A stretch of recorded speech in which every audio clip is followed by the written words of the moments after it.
अध्याय 11 Xiao Xiao को अपना शिष्य स्वीकार करो और बाह्य आत्मा अस्थि ड्रैगन बोर्ड विंग्स प्राप्त करो। अध्याय 11 शियाओ शियाओ को शिष्य के रूप में स्वीकार करना, बाह्य आध्यात्मिक अस्थि की प्राप्ति ड्रैगन देवता के पंख। आखिरकार शिक्षक लियू युआन इस शहर में लंबे समय से रह रहे थे, इसलिए वह इस तरह के शहर से बहुत अच्छी तरह परिचित था। यहां पहुंचने के बाद वह सहजता से आगे बढ़ा और इससे लिंग लुओचेन को थोड़ी जिज्ञासा हुई। शिक्षक लियू युआन, आप इस जगह से बहुत अच्छी तरह परिचित लगते हैं, उसने शिक्षक लियू युआन से पूछा। ये सुनकर शिक्षक लियू युआन मुस्कुराए और लिंग लुओचेन की ओर सिर हिलाते हुए बोले, मैं पहले यही रहता था। उस समय मैं श्रेक सिटी नहीं गया था और इसी शहर की एक जूनियर अकादमी में पढ़ाता था।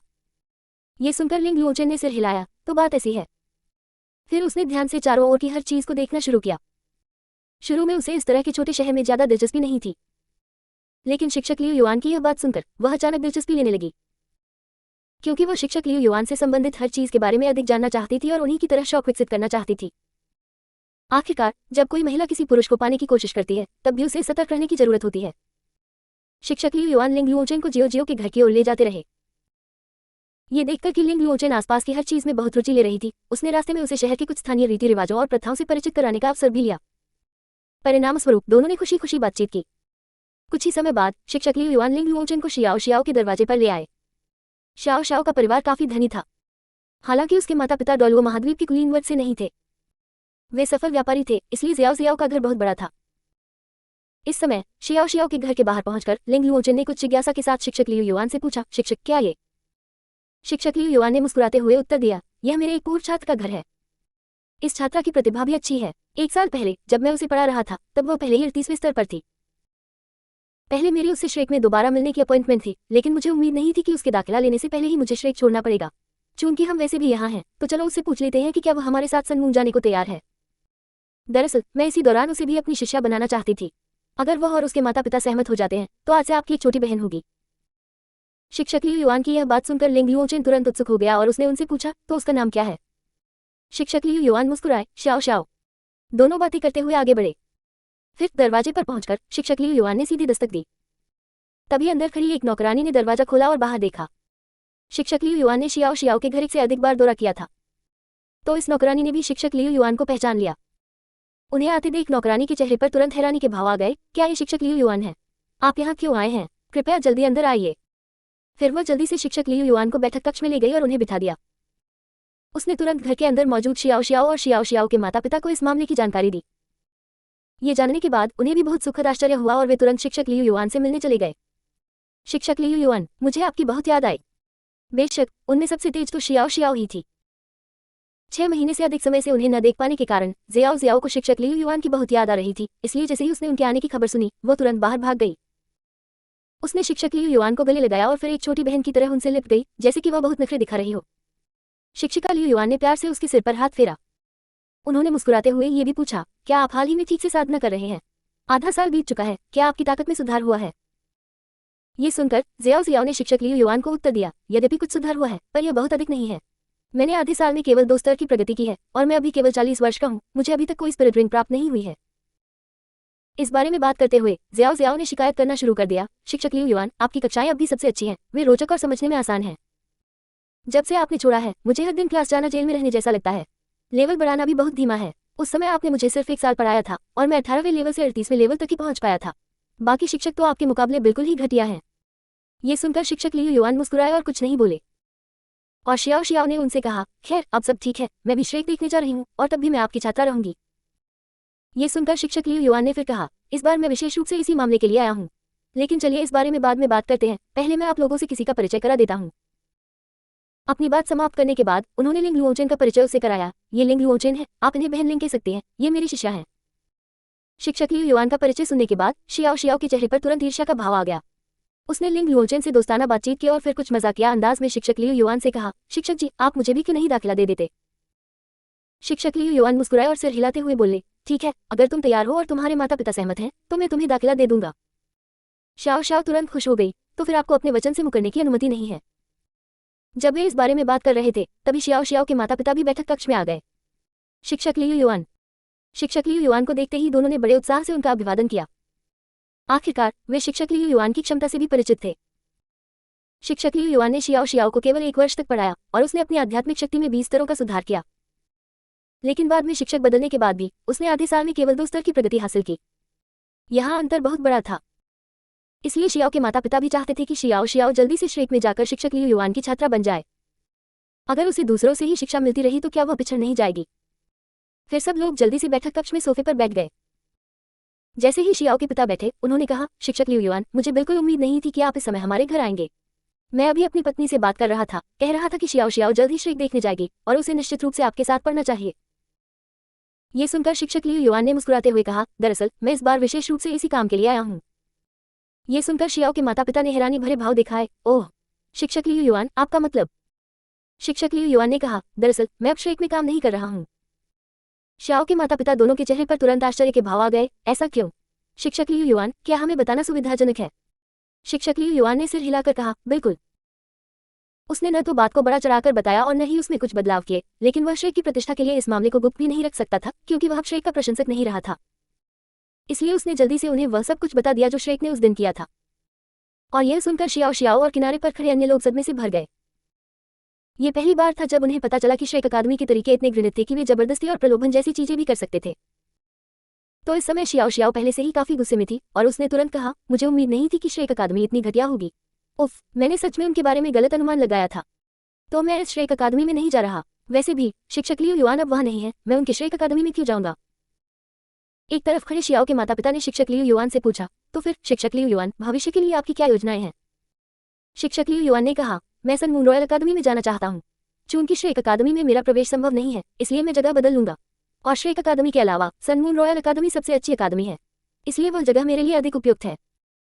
उन्होंने आगे कहा, दरअसल मेरा यहाँ आने का कोई इरादा नहीं था, लेकिन मैं इस बार संयोगवश यहाँ से गुजर रहा था। इसके अलावा मेरा शियाओ के साथ पहले से ही एक अपॉइंटमेंट था ताकि वह मुझे श्रेक में ढूंढ सके। मैंने सोचा, चूंकि मैं अब वहां नहीं हूँ, इसलिए मुझे कम से कम इस बच्ची को बता देना चाहिए ताकि वह जाकर मुझे ढूंढने में असमर्थ न हो जाए। ये सुनकर शियाओ के माता पिता ने बार बार सिर हिलाया। उन्होंने एक दूसरे को देखा और अंत में मौन सहमति से एक ही निर्णय पर पहुंच गए। तभी शियाओ के पिता ने शिक्षक लियू युआन से फिर से सक्रिय रूप से कहा, शिक्षक लियू युआन, मेरा एक गुस्ताखी भरा अनुरोध है। शिक्षक लियू युआन ने कहा, कृपया कहिए। शियाओ के पिता ने सीधे कहा, मैं चाहता हूं कि शियाओ आपका शिष्य बने।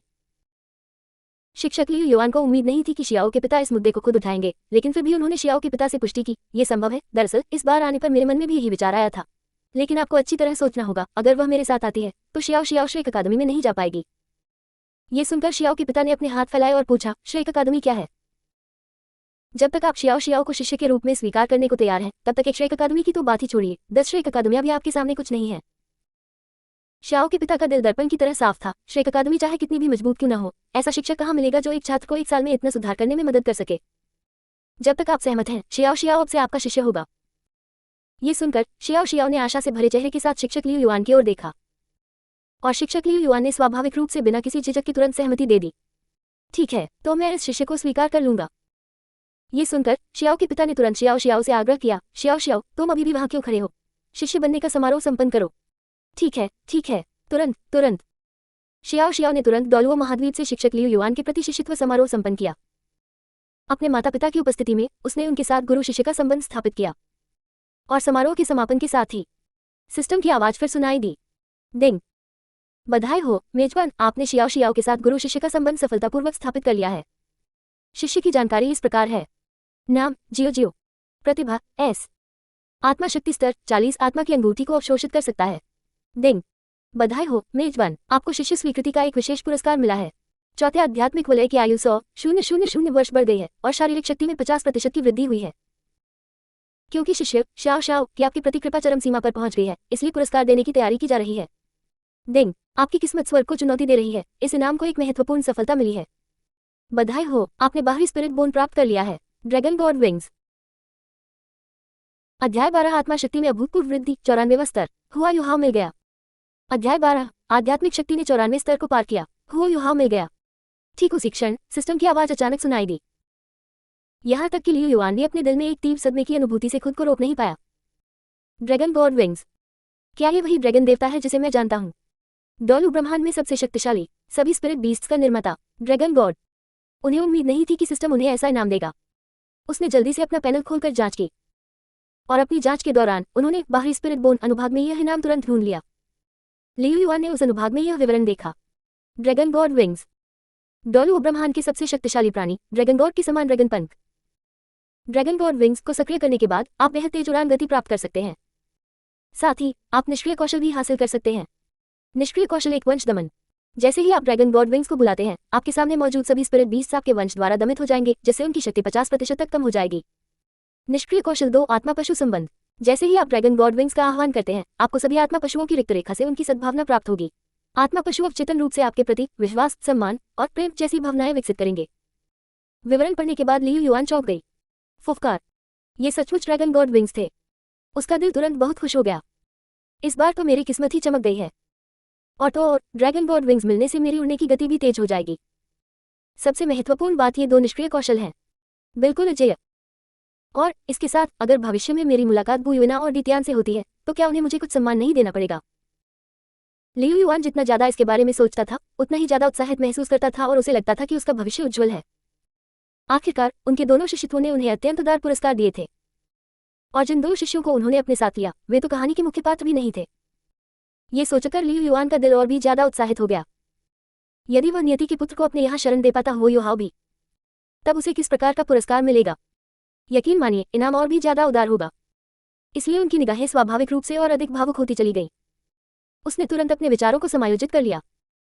इसके बाद शियाओ शियाओ के माता पिता के स्नेहपूर्ण आग्रह पर वह शियाओ शियाओ के घर भोजन करने के लिए रुका। खाना खाने के बाद लियू युआन ने कहा कि वो तुरंत रवाना हो जाएगा। आखिरकार अगर उसे हुआ युहाओ को रोकना था, तो उसे श्रेक अकादमी में शामिल होने से पहले ही उसे सीधे रोकना होगा। अन्यथा श्रेक अकादमी की दिमागी तौर पर प्रभावित करने वाली विधियों और हुआ युहाओ की युवा मानसिकता के साथ मूल कृति की तरह ही श्रेक द्वारा उसका तुरंत ब्रेन वॉश कर दिया जाएगा। हुआ युहाओ श्रेक अकादमी द्वारा दी गई मीठी मीठी बातों का सामना नहीं कर सका। इसलिए लियू युआन जल्दी से शियाओ शियाओ और लिंग लुओचेन के साथ वहां से निकल गया। और शियाओ शियाओ के माता पिता ने भी उन्हें ज्यादा देर तक अपने पास रखने की कोशिश नहीं की। उन्होंने शियाओ शियाओ से बस इतना कहा कि वह लियू युआन की बात ध्यान से सुने। इसलिए वे तुरंत शहर छोड़कर चले गए। और एक लंबी यात्रा के बाद लियू युआन जल्दी से शियाओ शियाओ और लिंग लुओचेन को उनके गंतव्य स्टारडो ग्रेट फॉरेस्ट तक ले आया। स्टारडो ग्रेट फॉरेस्ट में पहुंचने के बाद लियू युआन ने अपनी पूरी मानसिक शक्ति का इस्तेमाल किया। हालांकि वह मानसिक प्रकार का स्पिरिट मास्टर नहीं था, लेकिन अपनी वर्तमान साधना के साथ उसके पास पहले से ही बहुत मजबूत मानसिक शक्ति थी। इसलिए वह अपनी मानसिक शक्ति का उपयोग करके आसपास के क्षेत्र में हुआ युहाओ के ठिकाने का पता लगा सकता था। हालांकि लियू युआन ने लंबे समय तक खोज की, लेकिन उसे हुआ युहाओ का कोई सुराग नहीं मिला। इसके बजाय उसे एक ऐसा स्पिरिट बीस्ट मिला जो शियाओ शियाओ की चौथी स्पिरिट रिंग बनने के लिए काफी उपयुक्त था। स्वाभाविक रूप से लियू युआन किसी एक को दूसरे पर प्राथमिकता नहीं देगा। हालांकि हुआ युहाओ बहुत महत्वपूर्ण थे, लेकिन इसका मतलब यह नहीं था कि वह अपने अन्य शिष्यों की परवाह नहीं करते थे। और सच कहूं तो शियाओ शियाओ और लिंग लुओचेन दोनों ही ऐसे लोग थे जो बिना किसी हिचकिचाहट के लियू युआन पर भरोसा करते थे। स्वाभाविक रूप से लियू युआन उनके भरोसे को धोखा नहीं देगा, इसलिए उसने भी पूरी लगन से उनका ख्याल रखा। शाओ शाओ, मुझे तुम्हारे लिए एक उपयुक्त आत्मा पशु मिल गया है। इस समय इस आत्मा पशु को ढूंढने के बाद लियू युआन ने तुरंत शियाओ शियाओ से कहा। फिर इससे पहले कि जियाओ जियाओ कोई प्रतिक्रिया दे पाती, उसने अपनी पूरी शक्ति का प्रदर्शन कर दिया। उसके पैरों के नीचे अचानक 9 लाल आत्मा के छल्ले प्रकट हो गए और लियू युआन का शरीर अचानक एक भूत की तरह गायब हो गया। उस क्षण शियाओ शियाओ और लिंग लुओचेन दोनों ने ही अत्यधिक दमन का अनुभव किया। अगले ही पल अचानक गायब हुआ लियू युआन फिर से प्रकट हुआ और उसके हाथ में एक मरते हुए भालू के आकार का आत्मा पशु था। लियू युआन ने इसे एक हाथ से शियाओ शियाओ और लिंग लुओचेन के सामने फेंक दिया और फिर शियाओ शियाओ से कहा, यह गुरुत्वाकर्षण भालू है, एक शक्तिशाली आत्मा जानवर जिसकी विशेषता गुरुत्वाकर्षण को नियंत्रित करने की क्षमता है। शाओ शाओ, ये स्पिरिट बीस्ट तुम्हारे 3 लाइव सोल सप्रेसिंग काल्ड्रॉन के लिए उपयुक्त है। यदि तुम स्पिरिट रिंग को अवशोषित कर लोगे, तो तुम्हें गुरुत्वाकर्षण को नियंत्रित करने की क्षमता प्राप्त हो जाएगी और इससे तुम्हारे 3 लाइव सोल सप्रेसिंग काल्ड्रॉन की शक्ति और नियंत्रण क्षमता और भी अधिक मजबूत हो जाएगी। लिंग लुओचेन और शियाओ शियाओ दोनों ही लियू युआन की शक्ति से अभी भी अचंभित थे। आखिरकार पलक झपकते ही उसने इस आत्मा राक्षस को अधमरा कर दिया और उसे उनके सामने ले आया। उसकी ये ताकत सचमुच आसमान को चुनौती दे रही थी। लेकिन शाओ शाओ ने तुरंत फिर कहा, लेकिन गुरुजी, मैं देख रहा हूं कि इस आत्मा दानव का शरीर इतना विशाल है, इसकी साधना लगभग 20 से 30 हजार वर्षों की होनी चाहिए। मेरे वर्तमान शरीर और मानसिक शक्ति के साथ मैं शायद इसे अवशोषित नहीं कर पाऊंगा, है ना? लियू युआन ने पलटकर पूछा, मैं तुमसे कहता रहा हूं कि अपने शारीरिक और मानसिक बल को प्रशिक्षित करने में लगे रहो, क्या तुमने ऐसा किया है? शाओ शाओ ने सिर हिलाकर कहा, हाँ। लियू युआन ने उत्तर दिया, ये ठीक है। स्पिरिट रिंग को अवशोषित करते समय स्पिरिट मास्टर्स के विस्फोट के खतरे का मुख्य कारण यह है कि उनका भौतिक शरीर और मानसिक शक्ति बहुत कमजोर होती है। जब तक भौतिक शरीर और मानसिक शक्ति पर्याप्त रूप से मजबूत है, तब तक आत्मा की अंगूठी की उम्र वास्तव में मायने नहीं रखती। आत्मा गुरुओं की वे 10 महान सैद्धांतिक प्रणालियां सरासर बकवास है, पूरी तरह से निरर्थक। इसे साहपूर्वक ग्रहण करो, मैं यहाँ हूँ। शाओ शाओ ने स्वाभाविक रूप से लियू युआन पर बिना शर्त भरोसा किया। अगर उसने कहा कि वह इसे सहन कर सकती है तो वह निश्चित रूप से इसे सहन कर सकती है। इसलिए लियू युआन के बोलने के बाद शियाओ शियाओ ने अब और संकोच नहीं किया। उसने तुरंत मौके पर ही स्पिरिट बीस्ट को अंतिम प्रहार दिया और फिर स्पिरिट रिंग को पूरी तरह से अवशोषित कर लिया। उसे किसी भी तरह के खतरे का सामना नहीं करना पड़ा, बल्कि उसने एक बड़ी सफलता हासिल की और सीधे अपनी आध्यात्मिक शक्ति साधना को 43वें स्तर तक बढ़ा लिया। इससे शियाओ शियाओ और लिंग लियूचेन दोनों ही लियू युआन से और भी अधिक प्रभावित हो गए। शिक्षक लियू युआन से यही उम्मीद थी। अधिक मजबूत। शाओ शाओ प्रशंसा किए बिना नहीं रह सकी और सिस्टम की आवाज फिर से सुनाई दी। डिंग, आपके मार्गदर्शन के कारण आपके छात्र ने बहुत प्रगति की है। पुरस्कार वितरण शुरू। बधाई हो, आपकी छठी स्पिरिट रिंग की आयु 1,00,000 वर्ष बढ़ गई है। आपकी आध्यात्मिक शक्ति में 20% की वृद्धि हुई है। उसके शरीर में एक शक्तिशाली ऊर्जा का संचार हुआ और लियू युआन ने तुरंत महसूस किया कि उसके शरीर की शक्ति और भी अधिक मजबूत हो गई है। उसने तुरंत जांच करने के लिए अपना पैनल खोला। उसने शीघ्र ही पाया कि उसकी 9 आत्मा वलय की आयु बढ़कर इस प्रकार हो गई थी। 1,80,000 वर्ष पहली आत्मा वलय, 1,20,000 वर्ष दूसरी आत्मा वलय, 2,00,000 वर्ष तीसरी आत्मा वलय, 2,00,000 वर्ष चौथी आत्मा वलय, 1,60,000 वर्ष पांचवी आत्मा वलय, 2,70,000 वर्ष छठी आत्मा वलय, 2,00,000 वर्ष सातवीं आत्मा वलय, 2,20,000 वर्ष आठवीं आत्मा वलय, 2,40,000 वर्ष नौवीं आत्मा वलय। स्पिरिट रिंग के जीवनकाल में वृद्धि का अर्थ यह था कि उसकी आध्यात्मिक शक्ति भी अधिक मजबूत हो जाएगी। इसी दौरान लियू युआन ने यह भी पाया कि इस बार आध्यात्मिक शक्ति पुरस्कार प्राप्त करने के बाद उसकी आध्यात्मिक शक्ति साधना सीधे मूल स्तर 93 से बढ़कर स्तर 94 हो गई थी। बहुत बढ़िया। वह तुरंत उत्साहित हो गया। उन्हें लगा कि यह व्यवस्था वाकई में फिर से अच्छी हो गई है। शिष्यों का प्रशिक्षण करके वह स्वयं भी उन्नति कर सकता था। शिष्यों के बेहतर होने के साथ साथ वह स्वयं भी बेहतर हो गया। ये दोनों पक्षों के लिए लाभप्रद स्थिति थी। मुझे उम्मीद है कि मैं जल्द ही हुओ युहाओ से मिलूंगा। वह शियाओ शियाओ और लिंग लियूचेन को लेकर स्टार्डो ग्रेट फॉरेस्ट में आगे की खोजबीन करने के लिए निकल पड़ा और लियू युआन के अन्वेषण के नए दौर के माध्यम से अंततः उसे वही मिल गया जो वह चाहता था। उसने अपनी मानसिक शक्ति के बल पर उस दृश्य का पता लगा लिया जिसका वह सबसे अधिक पता लगाना चाहता था। इस समय तक हुआ युहाओ तियानमेंग आइसवन को पूरी तरह से आत्मसात कर चुका था और गहरी नींद में सो गया था। और तांगिया और बेई बेई भी हुआ युहाओ के ठिकाने की ओर तेजी से बढ़ रही थी। इससे लियू युआन ने तुरंत अपनी गति बढ़ा दी। मैं उन्हें पहले वहां नहीं पहुंचने दे सकता। अध्याय 13 हो युहाओ को तांग संप्रदाय में शामिल होने से रोके और हो युहाओ को अपना शिष्य स्वीकार करें। अध्याय 13 हो युहाओ को तांग संप्रदाय में शामिल होने से रोकना, हो युहाओ को एक शिष्य के रूप में लेना। अपनी शक्तिशाली मानसिक शक्ति का उपयोग करते हुए उसने स्टार्डो ग्रेट फॉरेस्ट के दूसरे हिस्से में हुआ युहाओ का सफलतापूर्वक पता लगा लिया। शिक्षक लियू युआन ने जरा भी देरी नहीं की। चल दर। उसने तुरंत ही दोनों ओर से शियाओ शियाओ और लिंग लियूचेन के कोमल हाथों को पकड़ा और सीधे हुआ युहाओ के स्थान की ओर चल पड़ा। इस बीच दूसरी तरफ स्टार्डो ग्रेट फॉरेस्ट के भीतर एक और स्थान। जैसे ही हुआ युहाओ जागा, उसने देखा कि बेई बेई और तांगिया उसके सामने उखड़ू बैठी है और उसे घूर रही हैं। उसे आंखें खोलते देख तांगिया ने उत्साह से कहा, शाओ युहाओ, तुम आखिरकार जाग गए। तुमने मुझे बहुत परेशान कर दिया था। हुआ युहाओ को थोड़ा आश्चर्य हुआ। हालांकि वे स्टार्डो ग्रेट फॉरेस्ट में प्रवेश करने से पहले एक बार मिल चुके थे, लेकिन मुलाकात के तुरंत बाद वे अलग हो गए थे। इसलिए हुआ युहाओ को समझ नहीं आ रहा था कि बेई बेई और तांगिया, जो उससे पहले अलग हो गए थे, यहाँ क्यों प्रकट हुए। उसने संकोचपूर्वक तांगिया और बेई बेई से पूछा, भाई बेई, बहन शियाओया, क्या आप मुझे ढूंढने आए हैं? तांगिया ने उत्तर दिया, हाँ।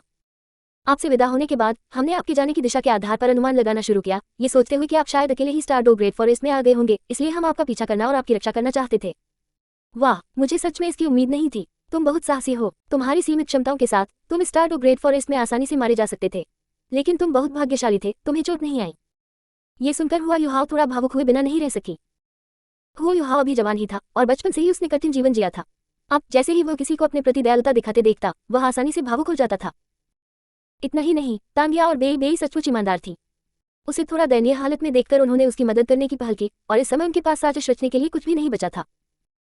इसलिए हुआ युहाओ ने लगभग सीधे तौर पर तांगिया और बेई बेई को तियानमेंग आइसवन के बारे में बता दिया।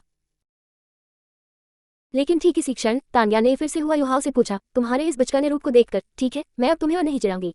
शाओ युहाओ, मुझे तुमसे एक सवाल पूछना है, क्या तुम्हारे भविष्य के लिए कोई योजनाएं हैं? तांगिया के प्रश्न ने हुआ युहाओ के मुंह से निकले शब्दों को रोक दिया। उसी समय तांगिया का प्रश्न सुनकर हुआ युहाओ के चेहरे पर हैरानी के भाव आ गए। आखिरकार वह अभी भी एक बच्चा ही था। ड्यूक के महल से भागकर और स्टार्डो ग्रेट फॉरेस्ट में आकर एक स्पिरिट रिंग प्राप्त करना ही उसका मूल उद्देश्य था। भविष्य में उसे किस राह पर चलना चाहिए, इस बारे में हुआ युहाओ ने कभी गंभीरता से सोचा ही नहीं था। इसलिए जब तांगिया ने उससे इस समय ये सवाल पूछा तो हुआ युहाओ एकदम अचंभित रह गया। ये देखकर तांगिया ने सीधे हुआ युहाओ से पूछा, तुम्हें देखकर लगता है कि तुम्हारे पास कोई योजना नहीं है। हमारे संप्रदाय में शामिल होने के बारे में क्या ख्याल है? हुआ युहाओ की आंखों में हैरानी का भाव आ गया। संप्रदाय? बहन शियाओया, आप किस संप्रदाय से हैं? जब तांग्या ने ये कहा तो वह तुरंत उत्साहित हो गई। हमारा संप्रदाय कभी डोलुओ महाद्वीप का नंबर 1 तांग संप्रदाय था। हमारे संप्रदाय में शामिल हो और आप कई शक्तिशाली गुप्त तकनीकें सीख सकते हैं। इसके अलावा हमारे तांग संप्रदाय के पास श्रेक अकादमी के लिए हर साल मुफ्त प्रवेश का एक कोटा होता है। आप श्रेक अकादमी के बारे में तो जानते ही होंगे, है ना? ये डोलुओ महाद्वीप की नंबर 1 अकादमी है, इसमें हर कोई प्रवेश नहीं पा सकता। अगर आप हमारे तांग संप्रदाय में शामिल हो जाते हैं तो यह कोटा आपका होगा। कैसा रहेगा? तांग्या ने हुआ युहाओ को तांग संप्रदाय में शामिल होने के लाभों को एक एक करके गिनाया, और यह सुनकर हुआ युहाओ थोड़ा लजाने से खुद को रोक नहीं पाए। सबसे पहले जब वह छोटा था उसने अपनी माँ से तांग संप्रदाय के बारे में कई बार कहानियां सुनी थी। वह हमेशा से इस संप्रदाय के बारे में जानता था। दूसरे, हुआ युहाओ को श्रेक के बारे में भी पता था, जो डोलुओ महाद्वीप की नंबर 1 अकादमी थी, और वह इसके लिए बहुत तरसता था। बेशक सबसे महत्वपूर्ण बात यह भी थी कि हुआ युहाओ को तांगिया और बेई से गर्माहट महसूस हो रही थी। सच कहें तो हुआ युहाओ सचमुच प्यार से वंचित बच्चा था। उसकी माँ का जल्दी ही निधन हो गया था और उसने इतने सालों तक ड्यूक के महल में एक कठिन जीवन बिताया था। अब जब उसे कोई दयालु व्यक्ति मिला तो वह स्वाभाविक रूप से आसानी से प्रभावित हो गया। इसलिए इस समय तांगिया और बेई की बातें सुनने के बाद वह वास्तव में और अधिक प्रलोभित हो रहा था और तांगिया के अनुरोध को मानने का इरादा कर रहा था। लेकिन उसे कैसे पता चलता कि इसी हरकत की वजह से वह लगभग तांगसान के शैतानी जाल में फंस गया था। तांगिया और बेई का इरादा हुआ युहाओ को नुकसान पहुंचाने का नहीं था, लेकिन तांगसान का मामला अलग था। सौभाग्यवश ठीक उसी क्षण अचानक एक आदमी की आवाज सुनाई दी। इंतजार। जैसे ही आवाज सुनाई दी, एक तेज आकृति हुआ युहाओ और अन्य लोगों की आंखों के सामने से गुजर गई। वह आकृति बहुत तेज थी। पलक झपकते ही वह हुआ युहाओ तांगिया और अन्य लोगों के सामने प्रकट हो गया। उसकी आभा शक्तिशाली थी और उसके पैरों के नीचे 9 लाख वर्ष पुराने लाल आध्यात्मिक छल्ले थे। उसके प्रकट होते ही उससे एक शक्तिशाली उपस्थिति का संचार हुआ। शीर्षक डोलुओ। इसके अलावा सभी 9 आत्मा वलय 1 लाख वर्ष पुराने लाल आत्मा वलय हैं। कितना मजबूत! हुआ युहाओ की निगाहें तुरंत उस व्यक्ति पर टिक गईं। जैसे ही उसने उसे देखा उसके युवा चेहरे पर प्रशंसा का गहरा भाव प्रकट हुआ। ये बलवानों के प्रति उसका आदर था। हुआ युहाओ के शरीर के भीतर मौजूद तियानमेंग आइसवर्म ने भी शिक्षक लियू युआन की उपस्थिति को भांपते हुए अवचेतन रूप से एक आह भरी, वह वास्तव में एक बहुत शक्तिशाली व्यक्ति है। इसके अलावा मुझे हमेशा लगता है कि यह व्यक्ति भरोसेमंद है। हुआ युहाओ ने मन ही मन में तियानमेंग आइसवर्म से पूछा, तुम ऐसा क्यों कह रहे हो? भाई तियानमेंग, क्या तुम उसे जानते हो? तियानमेंग आइसवर्म ने हुआ युहाओ की ओर सिर हिलाते हुए कहा, मैं उसे नहीं जानता, लेकिन मुझे बस ऐसा महसूस हो रहा है। उसकी आभा से मुझे भरोसेमंद होने का आभास होता है। ऐसा लगता है कि वह हमें नुकसान नहीं पहुंचाएगा। हुआ युहाओ को तियानमेंग आइसवर्म के शब्द अपने दिल में दृढ़ता से याद थे। और इसी क्षण तांगिया और बेई ने भी शिक्षक लियू युआन को पहचान लिया। शिक्षक लियू युआन, आप यहाँ क्यों हैं? पता चला कि तांगिया और बेई भी पहले शिक्षक लियू युआन की छात्राएं थीं। हालांकि वे अब चौथे वर्ष में प्रवेश करने वाले थे। उन्होंने पिछले वर्ष शिक्षक लियू युआन के साथ एक सेमेस्टर तक अध्ययन किया था और महसूस किया था कि उन्हें इससे बहुत लाभ हुआ है और उनकी शारीरिक क्षमता में तेजी से सुधार हुआ है। इसलिए तांगिया और बेई दोनों ही शिक्षक लियू युआन का बहुत सम्मान करते थे। अब जैसे ही उन्हें देखा, उन्होंने तुरंत उन्हें पहचान लिया और उन्होंने शिक्षक लियू युआन के पैरों के नीचे 9 लाल आत्मा के छल्ले भी खोजे। ये पहली बार था जब शिक्षक लियू युआन ने उनके सामने अपनी ताकत का प्रदर्शन किया था। इससे पहले श्रेक में उच्च अधिकारियों के निशाने पर आने से बचने के लिए उन्होंने कभी भी अपनी असली ताकत नहीं दिखाई थी। इसलिए इस समय तांगिया और बेई थोड़ा आश्चर्यचकित हुए बिना नहीं रह सकी। 9 अंगूठियां, और ये सभी 9 आध्यात्मिक अंगूठियां 1 लाख साल पुरानी हैं। फुफकार। शिक्षक लियू युआन, आप बहुत मजबूत हैं। इसमें कोई आश्चर्य की बात नहीं कि आपकी कक्षाएं इतनी उपयोगी थीं। कुछ क्षणों की भावुकता के बाद वे शिक्षक लियू युआन के प्रति और भी अधिक सम्मानजनक हो गए। हालांकि शिक्षक लियू युआन ने कुछ समय पहले श्रेक में हुई घटना के कारण उन पर अपना गुस्सा नहीं निकाला। ये भी ध्यान देने वाली बात है कि वे शुरू से ही उनके छात्र थे। शिक्षक लियू युआन के उनके साथ बहुत अच्छे संबंध थे। भले ही वे उनके छात्र न होते, शिक्षक लियू युआन उन पर अपना गुस्सा नहीं निकालते। आखिरकार श्रेक को उसके वरिष्ठ अधिकारियों ने ही नाराज किया था, तो तांगिया और बाकी लोगों का इससे क्या लेना देना था। इसलिए इस समय भी उन्होंने हमेशा की तरह तांगिया और बेई का अभिवादन किया। बेई, शियाओया, तो ये तुम दोनों ही थे। क्या आप स्पिरिट रिंग प्राप्त करने के लिए स्टारडो ग्रेट फॉरेस्ट आए हैं? तांगिया और बेई ने बार बार सिर हिलाकर सहमति जताई। शिक्षक लियू युआन के प्रति उनके चेहरे आदर और स्नेह से भरे हुए थे। बेई ने शिक्षक लियू युआन को उत्तर दिया, हाँ, क्या मैंने आपसे आधे महीने से भी अधिक समय पहले छुट्टी नहीं मांगी थी? उसके बाद मैं और शियाओया पहले तांग संप्रदाय के पूर्वजों को श्रद्धांजलि अर्पित करने गए और फिर हम स्टारडो ग्रेट फॉरेस्ट की ओर चल पड़े। ओह हाँ, शिक्षक लियू युआन, आप। बेई के बोलते ही उसने देखा कि लिंग लुओचेन और शियाओ पीछे से आ रहे हैं। दरअसल अभी उसे हम मौके पर हुआ युहाओ को सहमत होने से रोकने के लिए शिक्षक लियू युआन एक कदम आगे बढ़कर सीधे घटनास्थल पर पहुंच गए थे और अभी दोनों बस उनके पास ही पहुंचे थे। बेई और तांगिया स्वाभाविक रूप से शियाओ को नहीं जानते थे, लेकिन वे लिंग लुओचेन को जानते थे क्योंकि लिंग लुओचेन पहले अक्सर शिक्षक लियू युआन से मिलने आते थे।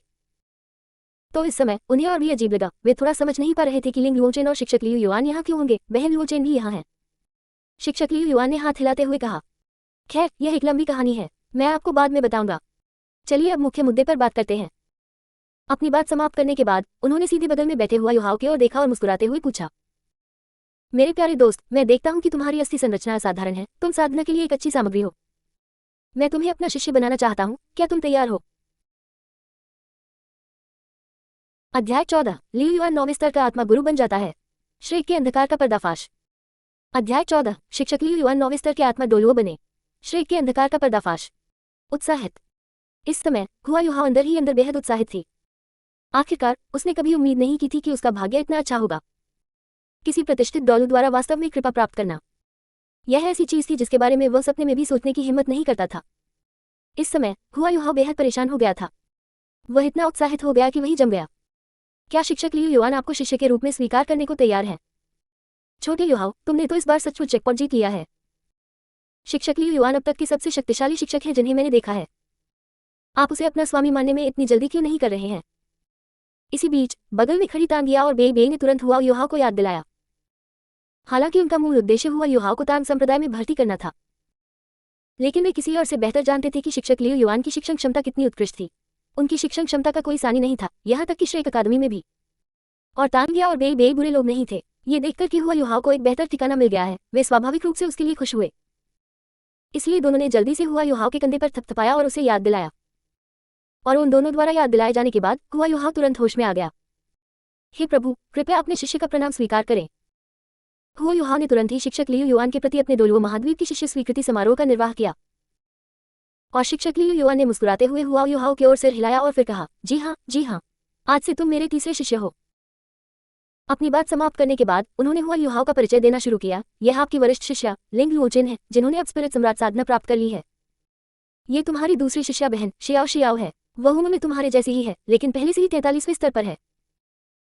ये सुनकर लिंग लुओचेन और शियाओ आगे बढ़े और हुआ युहाओ का अभिवादन करते हुए बोले, नमस्कार छोटे शिष्य भाई, अब हम एक परिवार हैं। हुआ युहाओ ने भी तुरंत अपना परिचय लिंग लुओचेन और जियो से कराया। साथ ही उन्हें अपने इस चुनाव पर गर्व भी महसूस हुआ। आखिरकार उनकी वरिष्ठ शिष्या बहन और द्वितीय शिष्या बहन दोनों ही बहुत शक्तिशाली थी। विशेष रूप से उनकी दूसरी शिष्या बहन शियाओ जो उम्र में उनकी समान थी, लेकिन पहले से ही 43वें स्तर की आध्यात्मिक शक्ति साधना रखती थी। इससे ही स्पष्ट होता है कि गुरु शिक्षक लियू युआन का शिक्षण स्तर कितना उत्कृष्ट था। शिक्षक लियू युआन ने इस अवसर का लाभ उठाते हुए सिस्टम को खोल दिया। वह हुआ युहाओ को शिष्य बनाने के बदले मिलने वाले पुरस्कार का बेसब्री से इंतजार कर रहा था। डिंग। मेजबान को बधाई, हुआ युहाओ के साथ गुरु शिष्य संबंध सफलतापूर्वक स्थापित हो गया है। शिष्य की जानकारी इस प्रकार है। नाम हुआ युहाओ। प्रतिभा एस जोर। आत्मा शक्ति स्तर 13वां स्तर। आत्मा की आंखें, दूसरी बर्फ की आत्मा ने अभी तक आकार नहीं लिया है। डिंग। शिष्य बनने का पुरस्कार प्राप्त करने के लिए मेजबान को बधाई। आपने 9वें स्तर के आत्मा मार्गदर्शक के सभी ज्ञान और अवधारणाओं में महारत हासिल कर ली है। आप 9वें स्तर के आत्मा डोलुओ बन गए हैं, क्योंकि आपने विशेष चरित्र हुआ युहाओ को सफलतापूर्वक अपना शिष्य बना लिया है। आपको एक निष्क्रिय लाभ प्राप्त हुआ है, निरंतर सौभाग्य, आपका भाग्य बेहतर होगा। इस बार शिष्य को ले जाने के लिए प्रणाली ने तुरंत पुरस्कार जारी कर दिया। और इनाम को ध्यान से देखने के बाद शिक्षक लियू युआन भी बहुत संतुष्ट महसूस हुए। आइए निष्क्रिय बफ निरंतर सौभाग्य के बारे में बात न करें। भाग्य एक रहस्यमय चीज है, लेकिन इसका प्रभाव निश्चित रूप से बहुत बड़ा होता है। जहां तक सोल गाइड रिवॉर्ड की बात है, हालांकि 10वें स्तर के सोल गाइड बनने के लिए यह एक बार का अधिकतम स्तर हासिल करने वाला काम नहीं था, लेकिन यह एक महत्वपूर्ण सुधार भी था। आखिरकार इससे पहले शिक्षक लियू युआन तथाकथित आध्यात्मिक उपकरण के बारे में वास्तव में पूरी तरह से अनभिज्ञ थे, लेकिन अब वह पहले से ही 9वें स्तर का सोल डोलुओ बन चुका था। यह इनाम वाकई बहुत अच्छा था। यह अफसोस की बात है कि हम अभी मिले हैं और हमारे बीच कोई खास भावनाएं विकसित नहीं हुई हैं। इसलिए जियाओ और लुओचेन की तरह सीधे तौर पर अनुकूलता पुरस्कार प्राप्त करने का कोई तरीका नहीं है। उसने अनुकूलता पुरस्कार पर दोबारा नजर डाली। हालांकि चूंकि वह अभी हुआ युहाओ से मिला था, इसलिए अनुकूलता अभी प्रारंभिक चरण में थी और उसे फिलहाल कोई इनाम नहीं मिल सकता था। लेकिन शिक्षक लियू युआन चिंतित नहीं थे। भविष्य में उसके पास हुआ युहाओ का पालन पोषण करने के लिए पर्याप्त समय होगा। वैसे देखा जाए तो शिष्य बनाने के इनामों से ज्यादा अच्छे इनाम हमेशा ही मिलते थे। उसे इस बात की काफी उत्सुकता थी कि जब वह हुआ युहाओ की कृपा को चरम सीमा तक पहुंचा देगा तो उसे आगे क्या इनाम मिलेंगे। उसने तुरंत सिस्टम बंद कर दिया। और इस समय बगल में खड़ी तांगिया और बेई ने देखा कि हुआ युहाओ ने अपने गुरु को स्वीकार कर लिया है, और उन्होंने भी इस समय अपने दिल में उठ रहे सबसे बड़े संदेह को व्यक्त किया। तांगिया और बेई दोनों एक ही समय पर आगे बढ़े। इसके बाद उन्होंने सीधे शिक्षक लियू युआन से पूछा, शिक्षक लियू युआन, अब आप हमें बता सकते हैं कि आप और वरिष्ठ शिष्या बहन लुओचेन यहाँ क्यों हैं? इस समय तार्किक रूप से तो आपको अकादमी में पढ़ाना चाहिए था। शिक्षक लियू युआन का शुरू में कुछ भी छिपाने का कोई इरादा नहीं था। अब जब उन्होंने एक शिष्य प्राप्त कर लिया था और पुरस्कार भी पा लिया था और बेई बेई और तांगिया को यह जानने की उत्सुकता थी कि वह यहाँ क्यों है, तो उन्होंने सोचा कि उन्हें बता देना ही बेहतर होगा। तो उन्होंने सीधे सीधे कहा, क्योंकि मैंने श्रेक अकादमी से नाम वापस ले लिया था। शिक्षक लियू युआन की यह बात सुनकर तांगिया और बेई बेई के दिल में घबराहट दौड़ गए, और शिक्षक लियू युआन के अन्य छात्रों की तरह उनका पहला विचार यही था कि यह श्रेक अकादमी की समस्या है। श्रेक से नाम वापस ले लिया, क्या श्रेक ने तुम्हारे लिए मुश्किलें खड़ी की? शिक्षक लियू युआन ने कभी किसी की बदनामी नहीं की, लेकिन अगर श्रेक अकादमी शुरू से ही साफ सुथरी नहीं थी तो उन्हें श्रेक अकादमी को इसे छिपाने में मदद करने की कोई आवश्यकता नहीं थी। इसलिए उसने सीधे सीधे जुबानजी द्वारा उस दिन किए गए सभी कार्यों का ब्यौरा दिया। इससे तांगिया और बेई बेई दोनों ही अचंभित रह गए। आखिरकार उन दोनों में से किसी ने भी जुबानजी से ऐसी घिनौनी हरकत करने की उम्मीद नहीं की थी।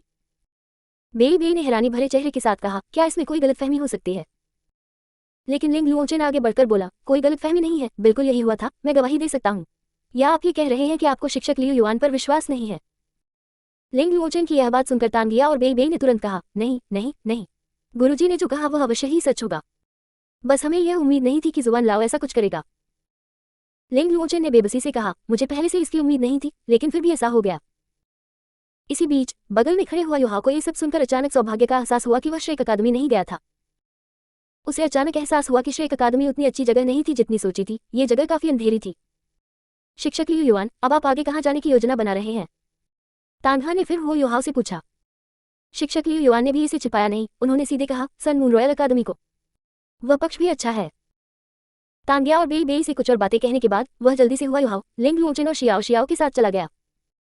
उन्होंने बेई बेई और तांगिया को मनाने की कोशिश नहीं की। आखिरकार उनकी पहचान खास थी।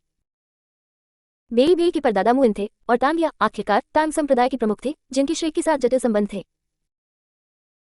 उनकी पहचान बहुत जटिल थी और कुछ ऐसी बातें थी जिनके बारे में शिक्षक लियू युआन ज्यादा कुछ नहीं कह सकते थे, इसलिए उन्होंने उन्हें कुछ भी करने के लिए मजबूर नहीं किया, बस उन्हें कारण और परिणाम के बारे में बताया और चले गए। हालांकि इस घटना ने तांगिया और बेई बेई को सचमुच बहुत बड़ा झटका दिया। बेई बेई ने बेबसी से आह भरी, इस बार जुबान लाओ ने वाकई बहुत बड़ी गलती की है। उसने टीचर लियू युआन को जबरदस्ती दूर कर दिया, जो यकीनन हमारे श्रेक के लिए सबसे बड़ा नुकसान है। जब मैं श्रेक में वापस जाऊंगा तो मुझे इस बारे में अपने परदादा से फिर से बात करनी होगी। तांगिया ने कहा, यह बहुत दुख की बात है, इस तरह मैं भविष्य में शिक्षक लियू युआन का मार्गदर्शन प्राप्त नहीं कर पाऊंगी। लेकिन मेरे तांग संप्रदाय का महान प्रतिशोध अभी तक पूरा नहीं हुआ है। उसने पहले कुछ वर्षों में आयरन ब्लड सेट से बदला लेने की योजना बनाई थी, क्योंकि शिक्षक लियू युआन के मार्गदर्शन के बाद उसकी शक्ति में तेजी से सुधार हुआ था। उसे उम्मीद नहीं थी कि शिक्षक लियू युआन अभी सन मून जाएंगे। इसलिए जहां एक और तांगिया को पछतावा हो रहा था, वहीं वह श्रेक के वरिष्ठ अधिकारियों से असंतुष्ट भी थी। उसे कुछ समय के लिए यह भी ख्याल आया था कि वह शिक्षक लियू युआन के साथ सन मून रॉयल अकादमी चली जाए। आखिरकार तांगिया के लिए जब तक उसे बदला मिल जाता था तब तक सब कुछ जायज था।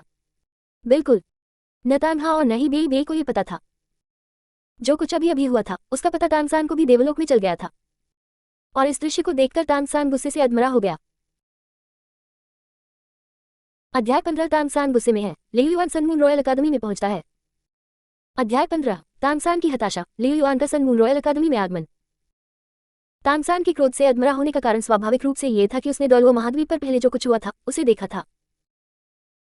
सच कही तो सामान्य परिस्थितियों में हालांकि वह डोलवो महाद्वीप के लोगों के खिलाफ सीधे तौर पर कार्रवाई नहीं कर सकता था, लेकिन वह अन्य साधनों के माध्यम से घटनाओं के विकास को थोड़ा बहुत निर्देशित कर सकता था।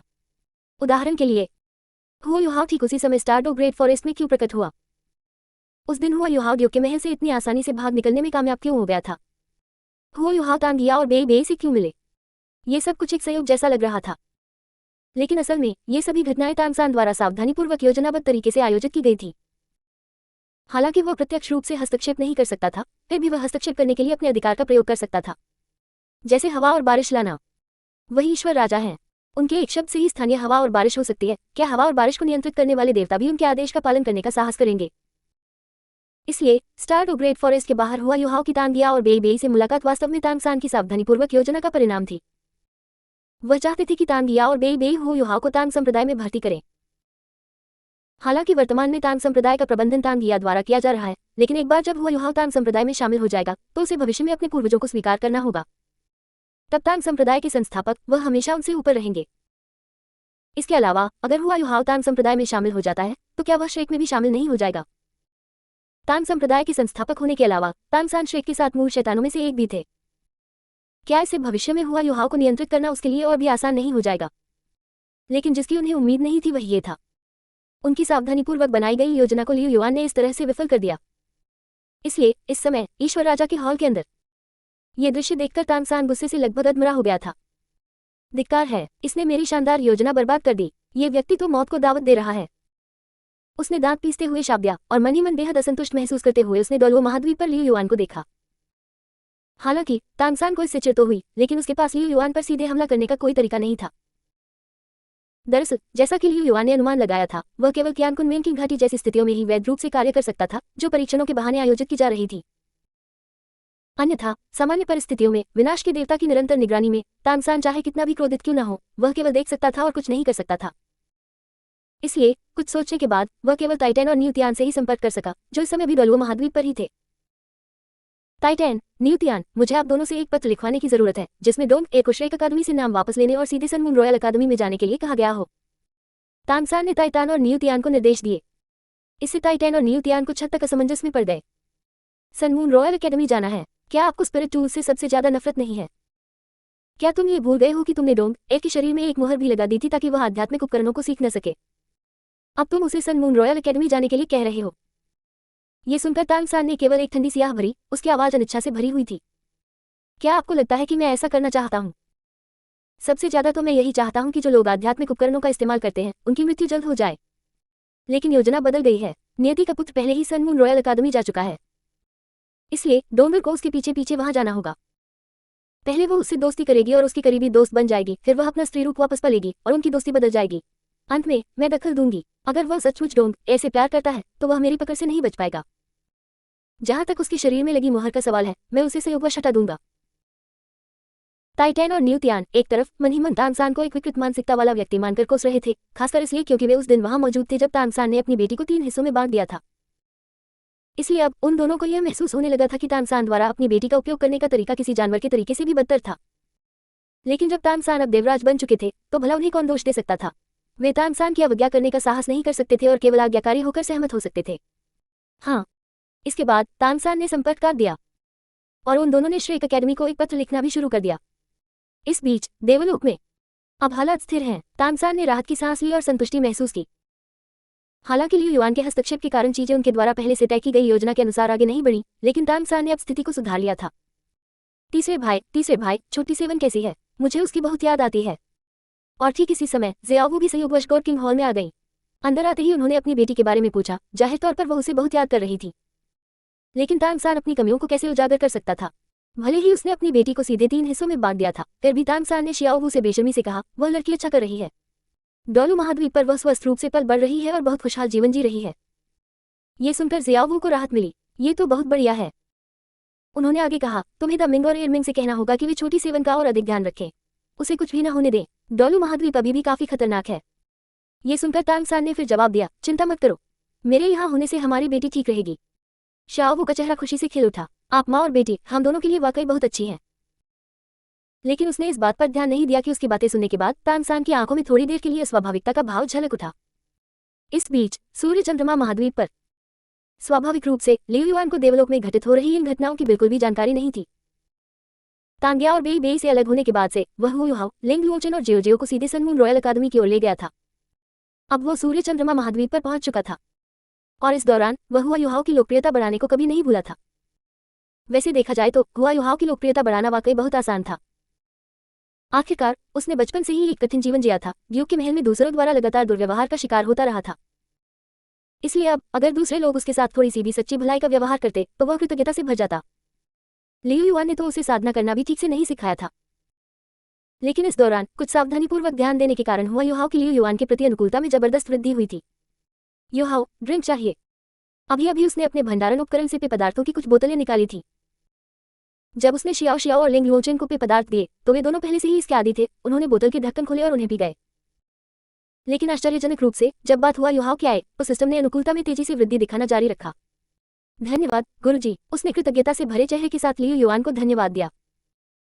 और लियू युआन को लगा कि अगर चीजें इसी तरह चलती रहीं तो वह जल्द ही हुआ युहाओ की कृपा का अगला चरण प्राप्त करने में सक्षम हो सकता है। समूह सनमून रॉयल अकादमी की ओर तेजी से बढ़ता रहा।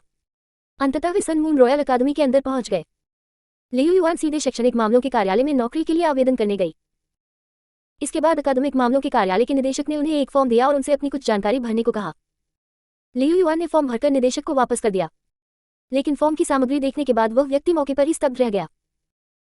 क्योंकि लियू युआन ने आध्यात्मिक शक्ति स्तर वाले कॉलम में स्तर 94 भरा था, लेकिन वह केवल 18 वर्ष का था।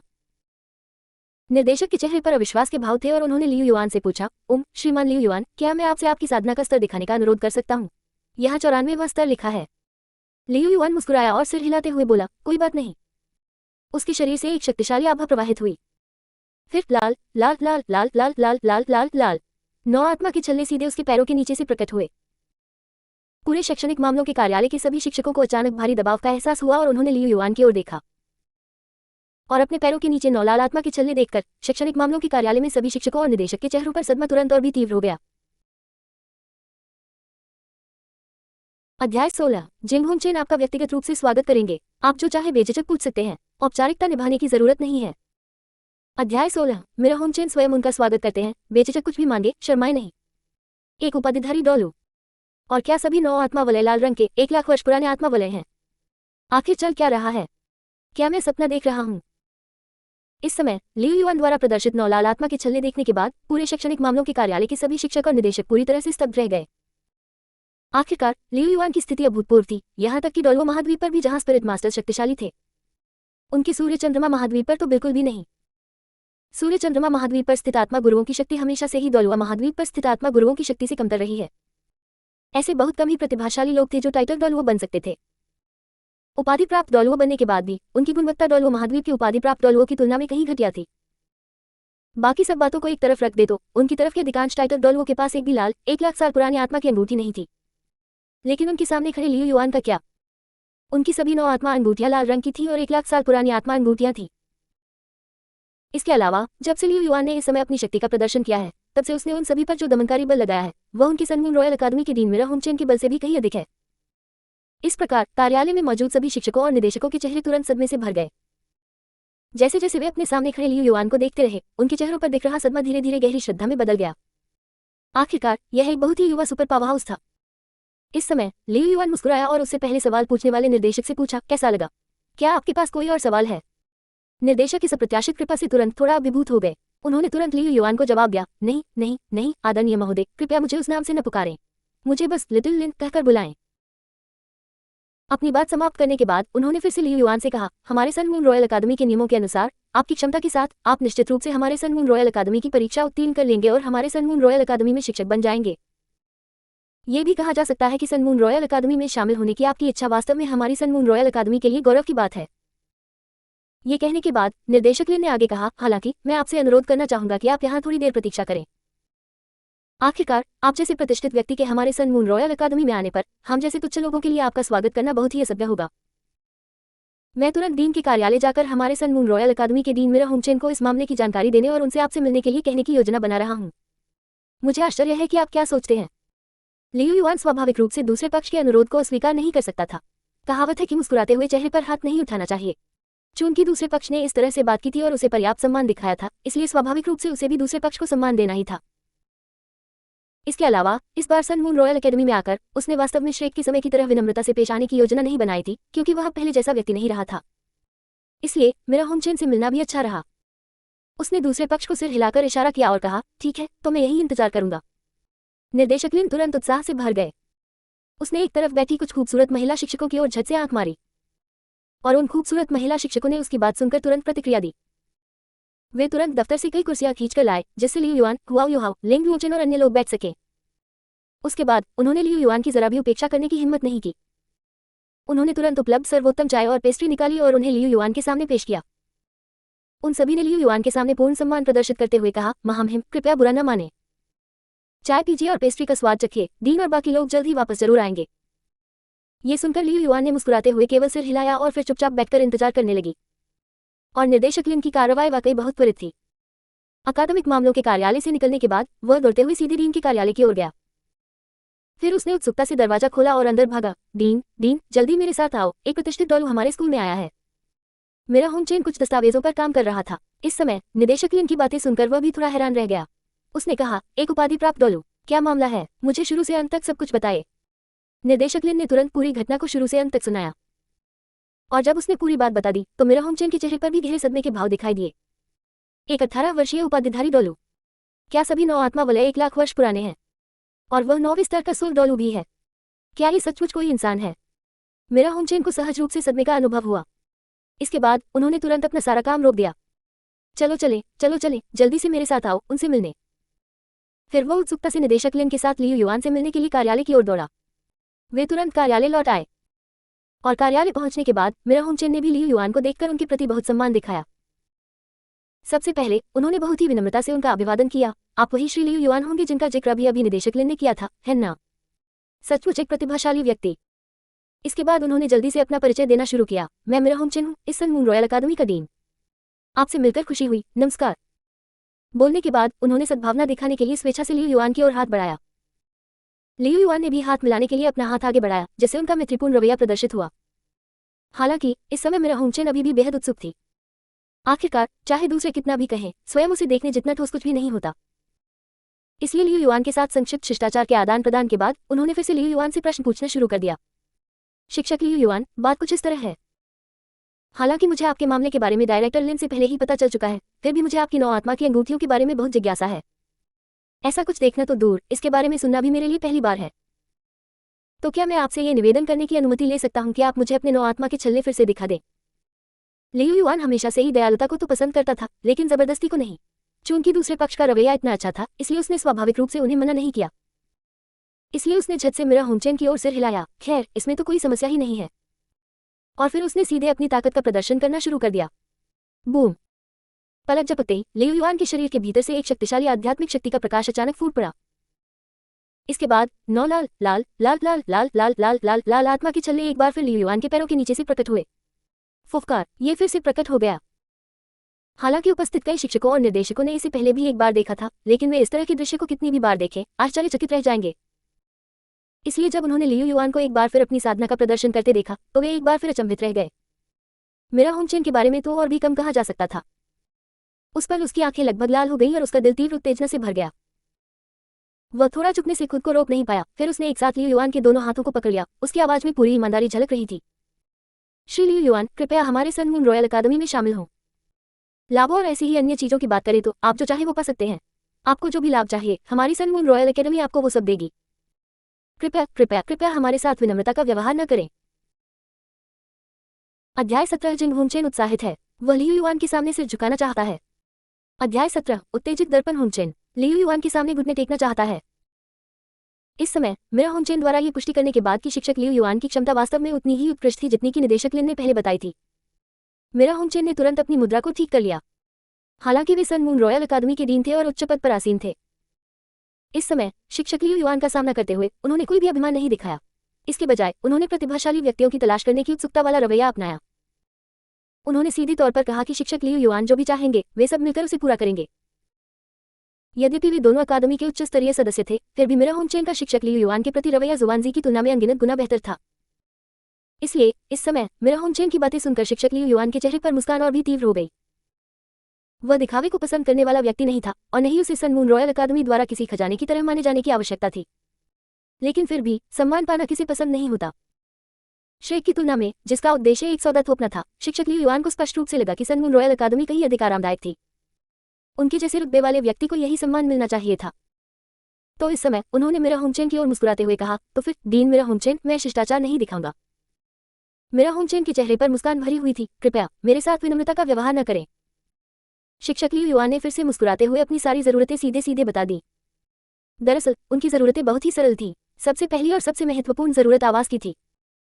दरअसल उसे स्कूल के छात्रावासों में रहना पसंद नहीं था, इसलिए जब वह पहले श्रेय अकादमी में था तो उसने उसके बाहर एक जगह किराए पर ली थी। अब जब वह सन मून रॉयल अकादमी पहुंच गया था तो उसने भी यही किया। इसके अलावा अब उसके कई शिष्य थे, इसलिए उसने मेरा होमचेन से अपने लिए एक बड़ा आवास उपलब्ध कराने का अनुरोध किया ताकि वह और उसके शिष्य एक साथ रह सके, जिससे उन्हें साधना सिखाने में आसानी हो। बात है, शिक्षक लियू युआन की कोई खास अपेक्षाएं नहीं थी।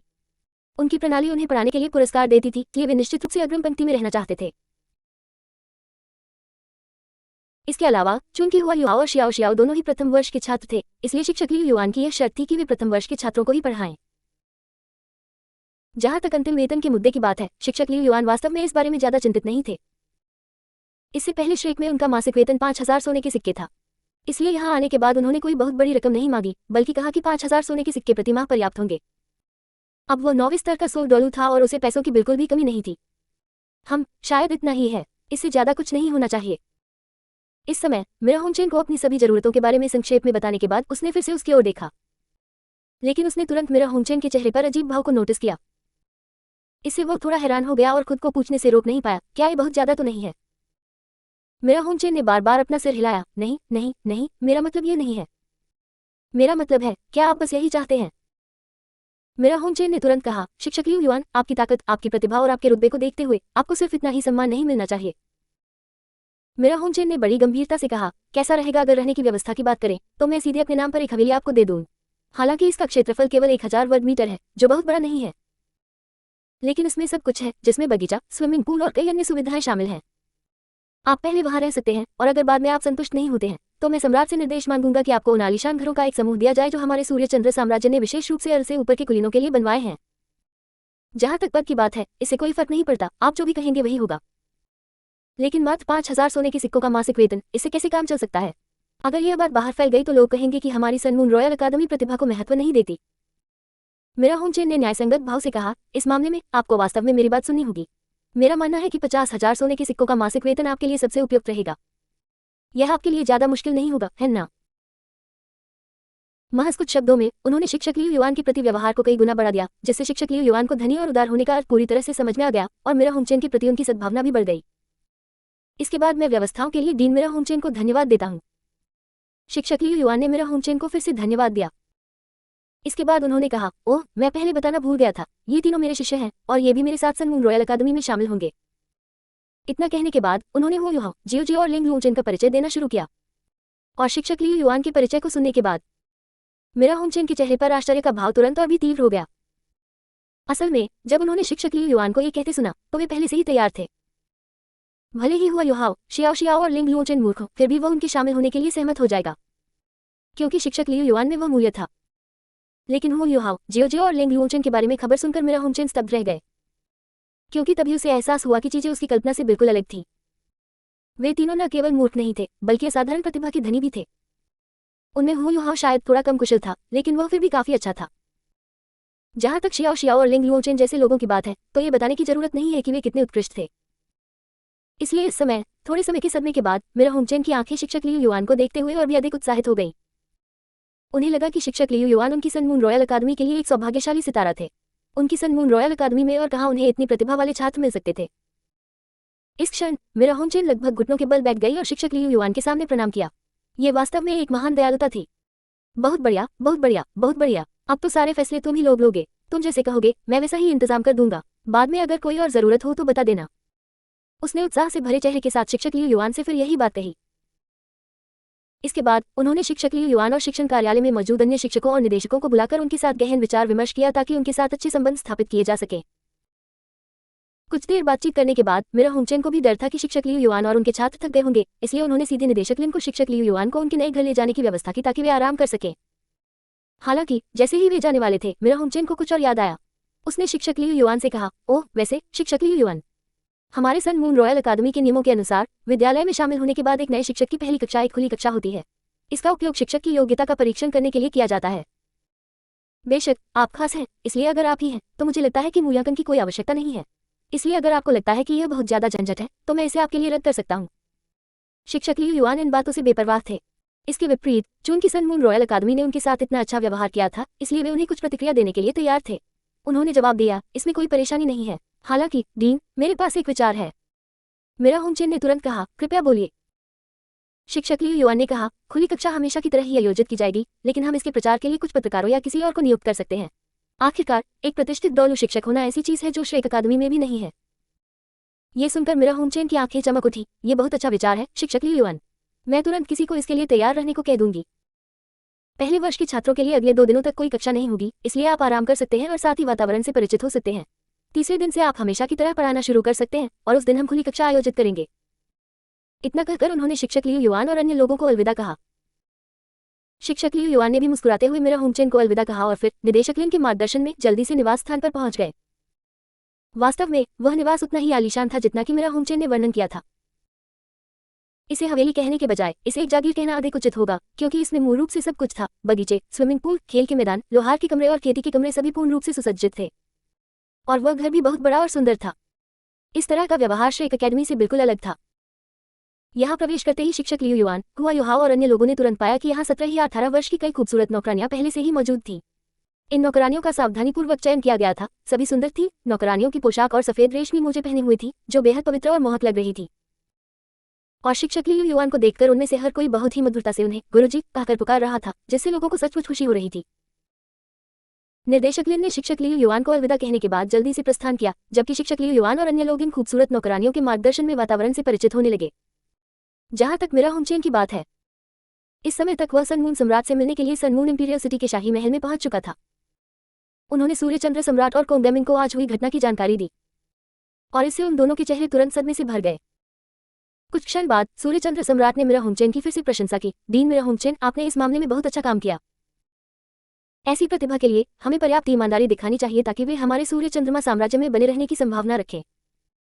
हमें सिर्फ इसलिए इन प्रतिभाओं की उपेक्षा नहीं करनी चाहिए क्योंकि हम एक महान राष्ट्र हैं। अगर हम सचमुच इतने अहंकारी हैं तो हम विनाश से ज्यादा दूर नहीं हो सकते। अध्याय 18 श्रेक अकादमी बेहद बेवकूफी भरी है। वान डोंग ने श्रेक अकादमी छोड़ दी। अध्याय 18 श्रेक अकादमी पूरी तरह से बेवकूफी भरी है। वान डोंग ने श्रेक से नाम वापस ले लिया। महाराज, आप बुद्धिमान हैं। मिरा होंगचेन ने सूर्यचंद्र सम्राट के शब्दों से पूरी तरह सहमति व्यक्त की।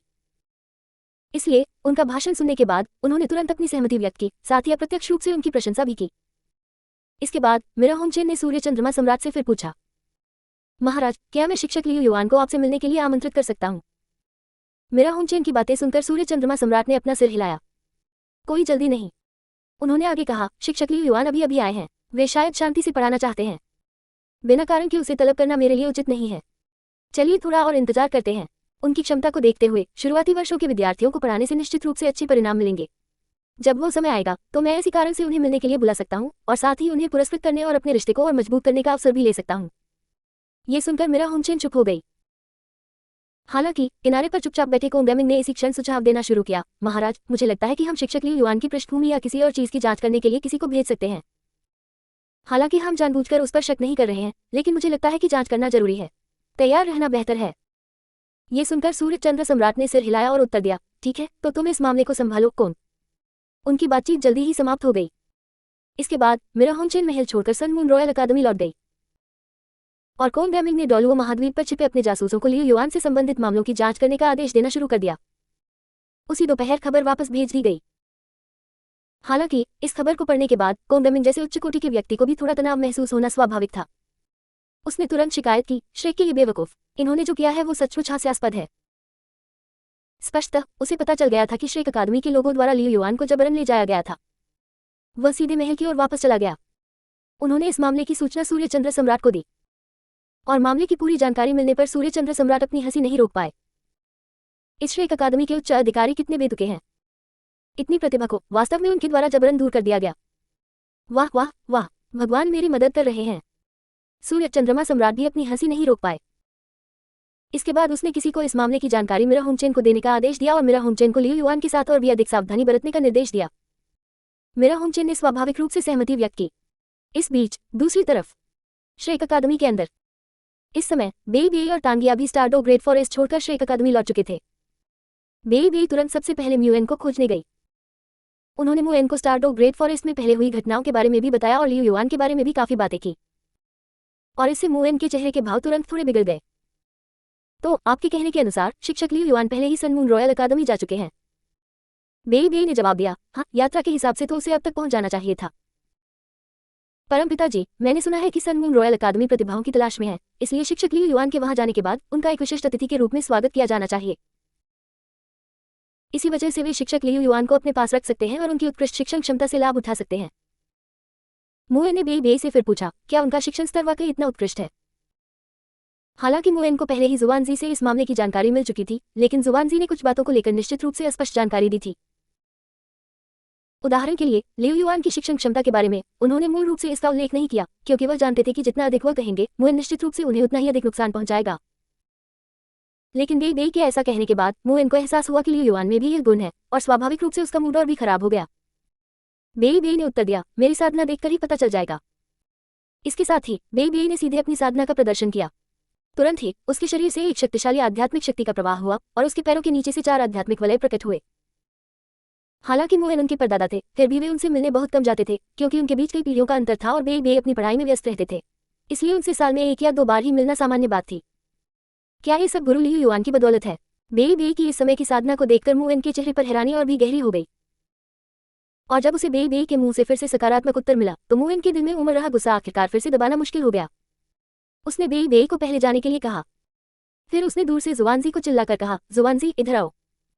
मुएन की आवाज सुनकर जुआनजी का दिल घबरा गया। वह पहले शराब पी रहा था और लगभग दम घुटकर मर ही गया था, लेकिन इस समय उसे अभी भी आकर मुएन को ढूंढना था।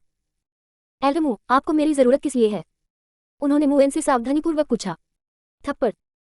लेकिन जैसे ही उसकी आवाज बंद हुई, मुएन ने आध्यात्मिक शक्ति का उपयोग करके उसे फिर से थप्पड़ मार दिया। वह जमीन पर 4-5 बार लुढ़का। फिर मुएन की गुस्से भरी आवाज दोबारा गूंजी, लियू युआन तो सन मून रॉयल एकेडमी में दाखिला ले चुका है। देखो तुमने कितना अच्छा काम किया है।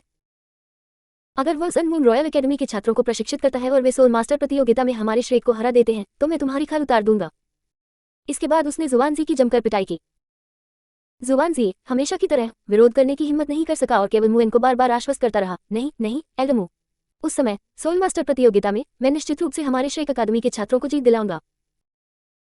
मुएन जितना ज्यादा जुआनजी का बुरा चेहरा देखता रहा उतना ही उसका गुस्सा बढ़ता गया। निकल जाओ। जुआनजेब के पास भागने के अलावा कोई चारा नहीं था। लानत है लियू युआन, ये सब तुम्हारी गलती है। उन्होंने एक बार फिर इसका दोष लियू युआन पर डाला। इसके बाद मुएन के पिछले हिंसक व्यवहार के कारण वह थोड़ा भयभीत भी था। आखिरकार मुएन के पिछले रवैये को देखते हुए उसे लगा कि अगर वे उस समय सोल मास्टर प्रतियोगिता में सचमुच हार जाते तो मुएन सचमुच उसकी खाल उतार सकता था। इसलिए वो तुरंत छात्र संबंधी जानकारी के लिए निदेशक डू वेलुन से मिलने आत्मा विभाग गए। न केवल मुख्य टीम के सदस्य बल्कि रिजर्व टीम के सदस्य भी। जुआनजी अब तैयारी शुरू कर रहा था। वह मुएन से बहुत डरा हुआ था। कुछ खोजबीन के बाद जुआनजी को मुख्य टीम के सदस्य तुरंत मिल गए। उन्होंने तुरंत सूची की प्रतिलिपि बनाई और फिर आरक्षित टीम के सदस्यों का चयन शुरू कर दिया। और ठीक उसी क्षण उसने सूची में वान डोंग नाम देखा। जनजातपूर्ण आध्यात्मिक शक्ति। वाह वाह वाह, हमारी श्रेक अकादमी को एक और प्रतिभाशाली व्यक्ति मिल गया है। इन प्रतिभाशाली लोगों के होते हुए चाहे लियू युआन की शिक्षण क्षमता कितनी भी उत्कृष्ट क्यों न हो, वह सन मून रॉयल अकादमी के उन निकम्मे बच्चों को ही तो पढ़ा रहे हैं। वे हमारे श्रेक को कैसे हरा सकते हैं? पल भर में जुआनजी फिर से आत्मविश्वास से भर उठी। लेकिन जुआनजी को जिसकी उम्मीद नहीं थी वह ये था कि ठीक उसी समय जब वह इस बात को लेकर खुद को भाग्यशाली महसूस कर रहा था कि उनकी श्रेक अकादमी में एक नया प्रतिभाशाली छात्र आ गया है। वान डोंग को पहले ही 2 लोग अपने साथ ले जा चुके थे। ये दोनों व्यक्ति स्वाभाविक रूप से टाइटैन और न्यू तियान थे। उन्होंने शुरू में तो सिर्फ एक पत्र भेजने की योजना बनाई थी, लेकिन तामसा ने उन्हें इतना जोर देकर कहा कि उनके पास खुद आने के अलावा कोई विकल्प नहीं बचा था। इस समय तक उन्होंने वान डोंग को अपना उद्देश्य समझा दिया था, उसके लिए वापसी की प्रक्रिया पूरी कर ली थी और उसे अपने साथ ले गए थे। इसके तुरंत बाद वान डोंग से संबंधित वापसी पत्र सीधे जुआनजी को प्रस्तुत किया गया और इससे तुरंत ही जुआनजी का चेहरा बिगड़ गया। वापस लेना? उसे वापस लेने की अनुमति किसने दी? निकासी की अनुमति नहीं। अध्याय 19। टाइटन ने जुआनजी को बेरहमी से पीटा। मून, मैं सचमुच एक ऐसे साथी का नेतृत्व नहीं कर सकती जो बिल्कुल सुअर जैसा हो। अध्याय 19। टाइटन ने जुआनजी को हराया। मून, मैं सचमुच इन सुअर जैसे साथियों का नेतृत्व नहीं कर सकता। इस पल वान डोंग के नाम वापस लेने की खबर सुनने के बाद जुआनजी को ऐसा लगा जैसे उस पर बिजली गिर गई हो। आखिरकार इससे ठीक पहले तक वह अभी भी खुद को भाग्यशाली महसूस कर रहा था कि उनकी श्रेक अकादमी को जनजातपूर्ण आध्यात्मिक शक्ति वाला एक असाधारण प्रतिभाशाली व्यक्ति मिल गया था। लेकिन अगले ही पल किसी ने उसे बताया कि इस प्रतिभाशाली व्यक्ति ने पहले ही अपना नाम वापस ले लिया है। यह असहनीय है, इसे कौन सहन कर सकता है? इस क्षण जुआनजी पूरी तरह से टूट गई, विशेषकर इसलिए क्योंकि उन्होंने कुछ समय पहले ही शिक्षक लियू युआन और लेंग लुओचेन की घटना का अनुभव किया था। इससे वह ऐसी घटना को होते हुए देखने के लिए और भी अधिक अनिच्छुक हो गया। वह तुरंत खड़ा हो गया। फिर मैं उसे जरूर वापस लाऊंगा, कहते हुए एक वाक्य छोड़ने के बाद वह तुरंत उठा और श्रेक अकादमी के बाहर की दिशा में दौड़ पड़ा। और दूसरी तरफ श्रेक सिटी के अंदर इस समय टाइटन, न्यू तियान और वान डोंग श्रेक अकादमी से निकल चुके थे।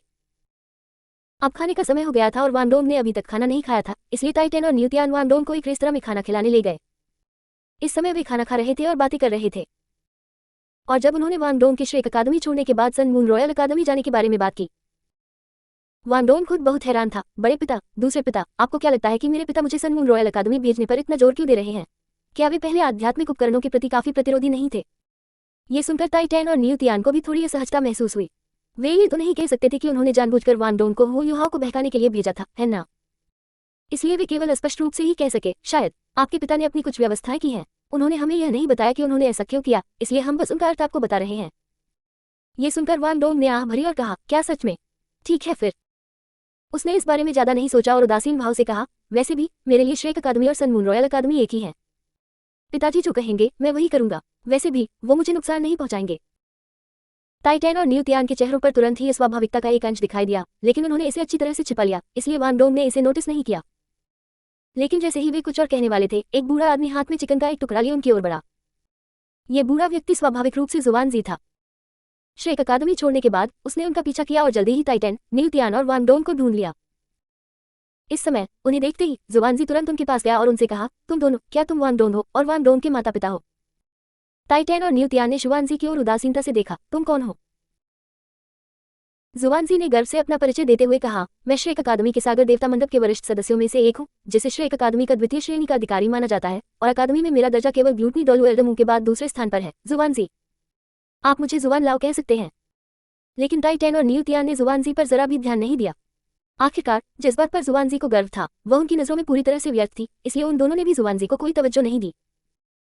जुवानजी की बकवास सुनने के बाद टाइटैन और न्यू तियान ने उदासीनता से पूछा, तो फिर क्या बात है?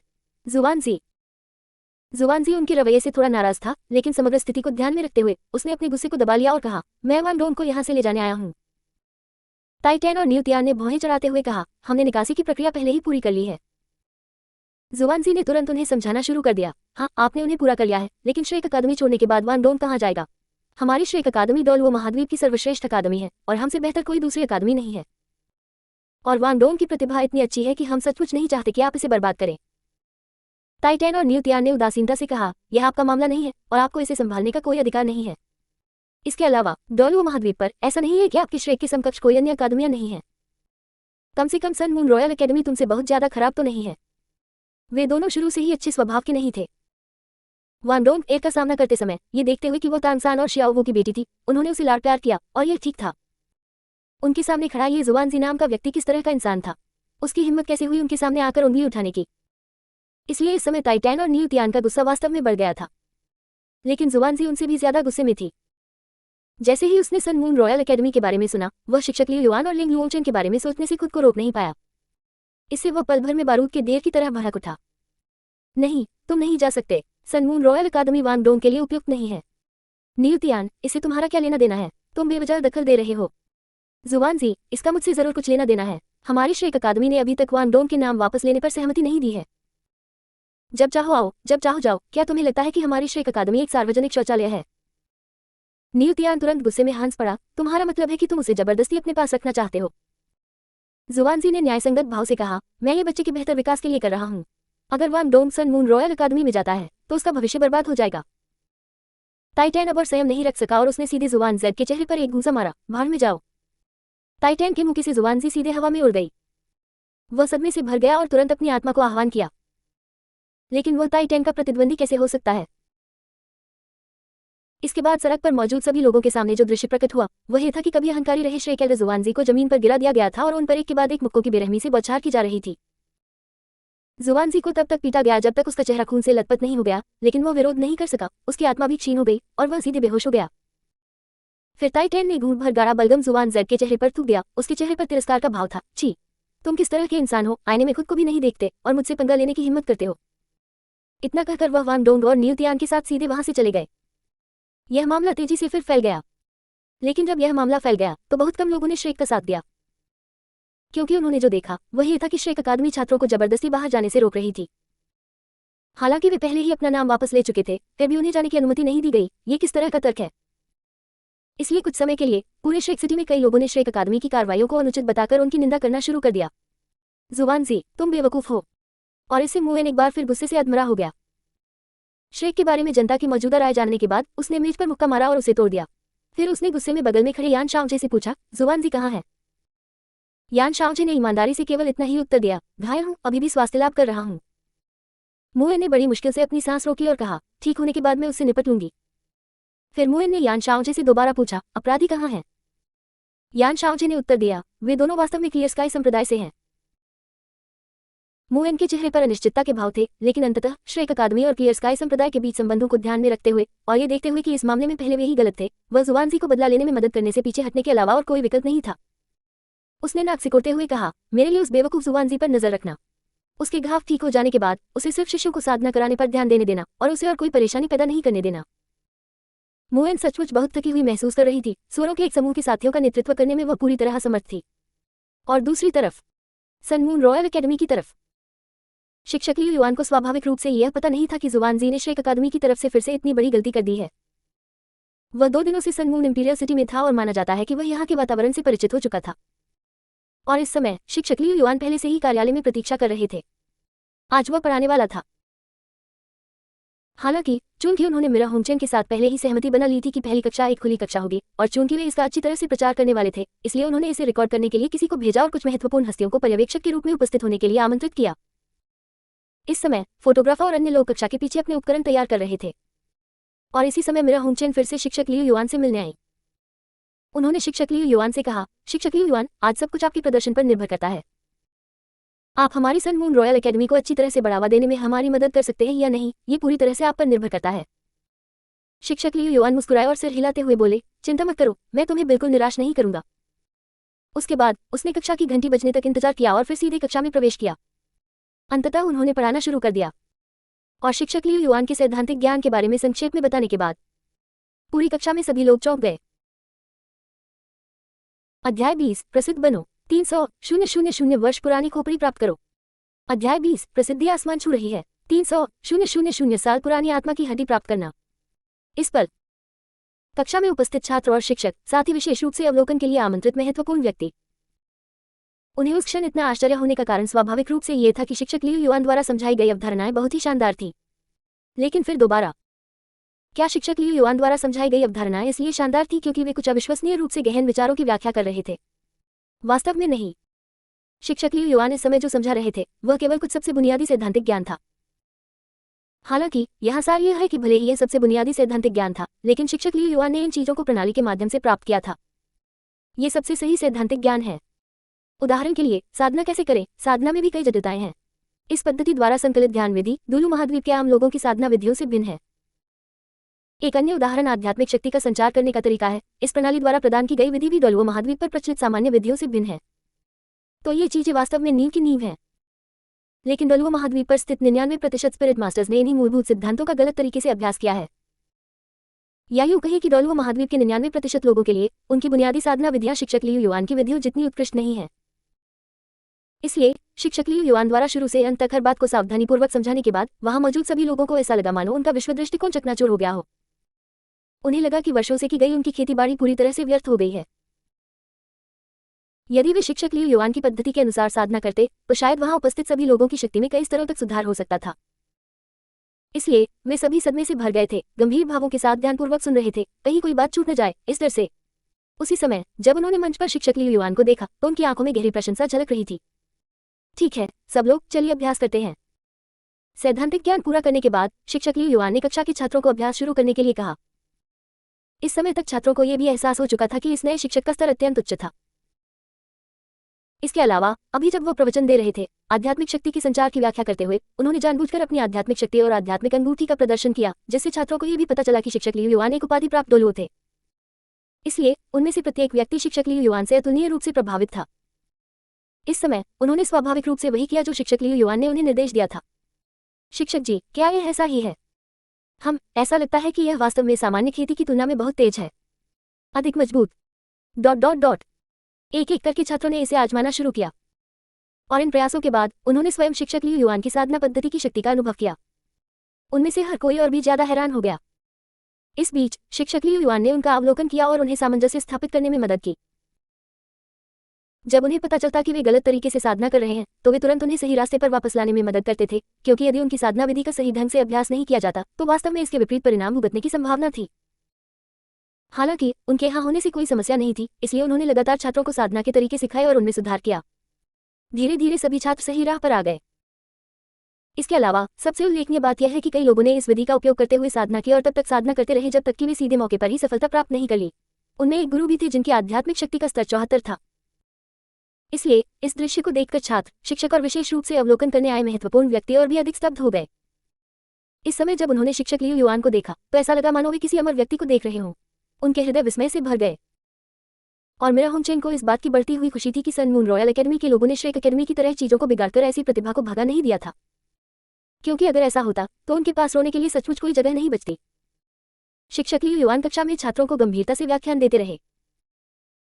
अंत में जैसे ही कक्षा समाप्त होने की घंटी डिंग डिंग डिंग की आवाज के साथ बजी, ये पाठ भी सफलतापूर्वक समाप्त हो गया। उस समय उपस्थित सभी लोगों को वास्तव में ऐसा लग रहा था कि कक्षा समाप्त होने की वह घंटी बेहद कर्कश थी, क्योंकि उस समय उपस्थित सभी लोगों को वास्तव में और अधिक पाने की इच्छा थी। ये पहली बार था जब उन्होंने चाहा था कि क्लास खत्म होने की वह घंटियां कहीं सड़ जाएं। हालांकि शिक्षक लियू युआन ने फिर भी कक्षा समाप्त होने की घोषणा कर दी। उन्हें कक्षा का समय बढ़ाना कभी पसंद नहीं था, इसलिए घोषणा समाप्त करने के बाद वह तुरंत अपने कार्यालय लौट गए। कक्षा में छात्र शिक्षक लियू युआन द्वारा पहले दिए गए पाठ को याद कर रहे थे। उनके चेहरे उत्साह से भरे हुए थे। वे लगातार बातें कर रहे थे, जिससे पढ़ाई में लगन का अच्छा माहौल बन रहा था। और जो महत्वपूर्ण व्यक्ति अवलोकन करने आए थे, उन्होंने भी जाने से पहले शिक्षक लियू युआन को लगातार अंगूठा ऊपर करके अभिवादन किया, जिससे ये संकेत मिलता है कि वे लौटने के बाद निश्चित रूप से इसका अच्छा प्रचार करेंगे और अपने कबीले के और अधिक लोगों को सन मून रॉयल अकादमी में शिक्षा प्राप्त करने के लिए प्रोत्साहित करेंगे। बेशक सन मून रॉयल अकादमी के अन्य शिक्षक सबसे ज्यादा उत्साहित थे। वे और शिक्षक लियू युआन दोनों सहकर्मी थे और वे भविष्य में भी लगातार एक दूसरे से मिलते रहेंगे। इसके अलावा शिक्षक लियू युआन ने पहले जो कुछ सिखाया था, उससे उन सभी को वास्तव में बहुत लाभ हुआ था। इसलिए उनमें से प्रत्येक ने शिक्षक लियू युआन को अत्यंत पर्याप्त भावनात्मक मूल्य प्रदान किया। शिक्षक लियू युआन, आप बहुत शक्तिशाली हैं। मैंने इस तरह की अवधारणाओं के बारे में पहली बार सुना है। मुझे विश्वास ही नहीं हो रहा कि मैंने इतने सालों तक इस तरह की बेकार साधना पद्धति का इस्तेमाल किया। शुक्र है गुरु लियू युआन, आपने आकर मेरे ज्ञान का दायरा बढ़ाया, वरना पता नहीं मैं कब तक इस तरह साधना करता रहता। जी हाँ शिक्षक लियू युआन, आपका बहुत बहुत धन्यवाद। इसी बीच शिक्षक लियू युआन ने मुस्कुराते हुए सभी को जवाब दिया, आप सभी की प्रशंसा के लिए धन्यवाद। ठीक उसी समय मेरा होमचेन भी वहां पहुंच गया। वह महत्वपूर्ण हस्तियों और अखबार के पत्रकारों को विदा करके अभी अभी लौटा था। इस समय उनका चेहरा उत्साह से भरा हुआ था। जैसे ही वह लौटा, उसने शिक्षक लियू युआन को अंगूठा दिखाते हुए कहा, शिक्षक लियू युआन, मुझे उम्मीद नहीं थी कि आप न केवल शक्तिशाली हैं, बल्कि आपका शिक्षण स्तर भी इतना उच्च है। सन मून रॉयल अकादमी में आपका आगमन हमारी पूरी सन मून रॉयल अकादमी के लिए वास्तव में एक आशीर्वाद है। उन्होंने शिक्षक लियू युआन की बिना किसी संकोच की प्रशंसा की।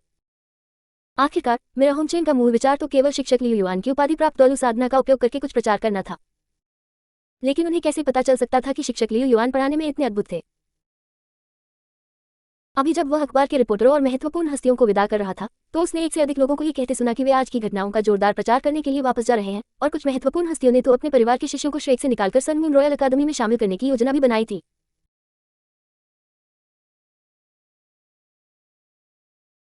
इसलिए मेरा होमचेन इस समय बहुत उत्साहित था, क्योंकि उसे लग रहा था कि शिक्षक लियू युआन सचमुच उनकी सन मून रॉयल अकादमी के भाग्यशाली सितारे हैं। इसके बाद उनकी सन मून रॉयल अकादमी निश्चित रूप से प्रसिद्ध हो जाएगी। अंततः नंबर 1 अकादमी का खिताब उन्हीं का होगा। तब मेरा होमचेन ने शिक्षक लियू युआन से कहा, शिक्षक लियू युआन, मुझे इस मामले की सूचना महामहिम को देनी होगी। इस बार आपका योगदान बहुत ही महत्वपूर्ण है। मेरा होमचेन ने कुछ उत्साहित शब्द कहे, फिर शिक्षक लियू युआन को विदाई दी और अपने कामों में व्यस्त होने के लिए चले गए। और शिक्षक लियू युआन भी आराम करने के लिए अपनी सीट पर वापस बैठ गए। वह आदत के तौर पर सिस्टम खोलता था। जैसा कि उम्मीद थी, इस पाठ के लिए उन्हें मिलने वाले पुरस्कार पहले ही वितरित किए जाने शुरू हो गए थे। डिंग। मेजबान महोदय, बधाई हो, आपने सफलतापूर्वक व्याख्यान पूरा कर लिया है। छात्र संतुष्टि, एसएसएस। प्राप्त पुरस्कार, कुल आध्यात्मिक शक्ति में 5% की वृद्धि हुई। एक यादृच्छिक आध्यात्मिक अंगूठी की आयु में 1000 वर्ष की वृद्धि हुई। डिंग। बधाई हो मेजबान, आपने एक शिष्य के लिए सफलतापूर्वक पाठ पूरा कर लिया है। शिष्य संतुष्टि, एसएसएस। प्राप्त पुरस्कार, यादृच्छिक रूप से एक स्पिरिट बोन प्राप्त करें। डिंग। चित्र पूरा हुआ। आपको 300,000 वर्ष की आयु का 6 आंखों वाले जानवर के सिर की आत्मा की हड्डी प्राप्त हुई है। अध्याय 21 निर्णायक प्रहार।